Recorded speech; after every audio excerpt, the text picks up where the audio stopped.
Hi friends, welcome back to Telugu వంటలు. ఈరోజు మన వీడియోలో క్రిస్పీగా అలాగే టేస్టీగా ఉండే ఫిష్ ఫ్రైని చేస్తున్నానండి. ఈ విధంగా నేను చెప్పిన ప్రాసెస్లో చేస్తే చాలా బాగుంటుంది. ఇక మన వీడియోలకి వెళ్ళిపోదాం. ఇప్పుడు ముందుగా శుభ్రంగా కడిగిన చేప ముక్కలను తీసుకోవాలి. నేను చేపలలో రవ్వు చేపని తీసుకుంటున్నానండి.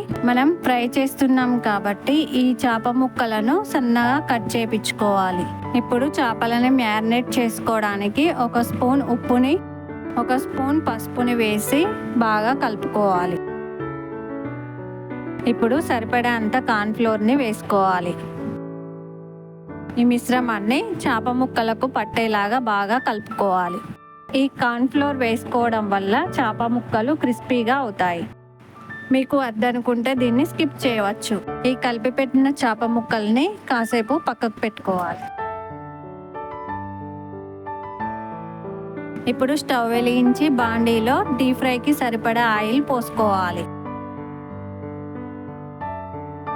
ఇప్పుడు నూనె వేడైంది. మనం ముందే మ్యారినేట్ చేసుకున్న చేప ముక్కలను ఒక్కొక్కటిగా మెల్లగా నూనెలో వేసి వేయించుకోవాలి.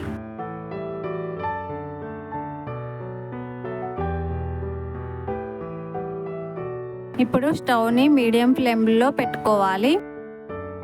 చేప ముక్కలను వేసిన వెంటనే కదపకుండా కాసేపు అలానే ఉంచాలి. చేప ముక్కలు ఒకవైపు వేగిన వెంటనే మరొక వైపుకు తిప్పి వేయించుకోవాలి.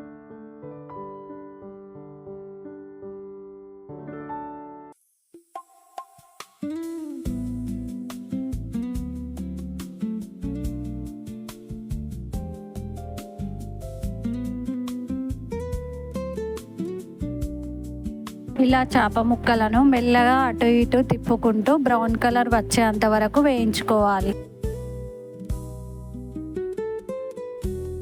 చేప ముక్కలు కొంచెం బ్రౌనిష్ కలర్ వచ్చాయి. ఇంకా బ్రౌన్ కలర్ వచ్చేంత వరకు వేయించుకోవాలి. ఇప్పుడు నేను చూపిస్తున్న విధంగా ఈ కలర్లోకి వస్తే చేప ముక్కలు వేగినట్లే. వీటిని వేరే బౌల్లోకి తీసి పక్కకు పెట్టుకుందాం.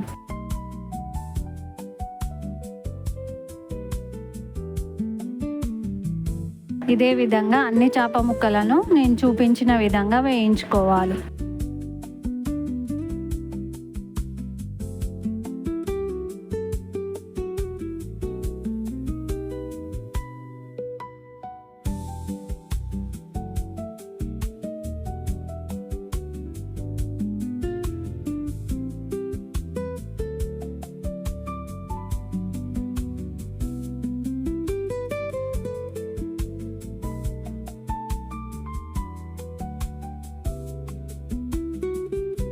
ఈ విధంగా చేప ముక్కలను ఫ్రై చేసుకోవడం అయిపోయింది. ఇప్పుడు స్టవ్ వెలిగించి వేరే బాండీలో 2 పావుల ఆయిల్ పోసుకోవాలి.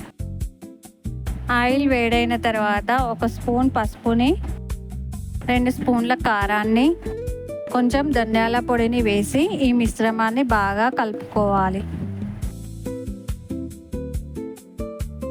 ఇప్పుడు స్టవ్ ఆఫ్ చేసి మనం నూనెలో వేయించుకున్న చేప ముక్కలను వేసి ఈ మసాలా వాటికి బాగా పట్టేలాగా కలపాలి.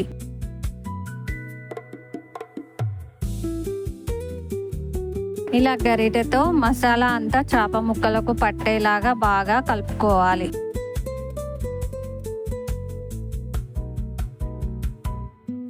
ఇలా మన క్రిస్పీ చేపల ఫ్రై రెడీ అయిందండి. ఇప్పుడు సర్వింగ్ బౌల్లోకి తీసుకుందాం. ఇలా కొత్తిమీరతో గార్నిష్ చేసుకుంటే మన చేపల ఫ్రై రెడీ అయిందండి. ఇలా చేతితో తీసి చూస్తే చాలా క్రిస్పీగా వచ్చింది. ఇలా మీరు కూడా మీ ఇంట్లో ట్రై చేసి చూడండి. క్రిస్పీగా అలాగే టేస్టీగా ఎవరు తిన్నా చాలా బాగుందని చెప్తారు. ఇంతేనండి ఈ రోజుకి ఈ వీడియో. మా వీడియో మీకు నచ్చినట్టయితే లైక్ చేయండి, షేర్ చేయండి. అలాగే మరిన్ని కొత్త రెసిపీస్ కోసం మా యూట్యూబ్ ఛానల్ని సబ్స్క్రైబ్ చేసుకోండి. అలాగే కామెంట్ కూడా చేయండి ఫ్రెండ్స్.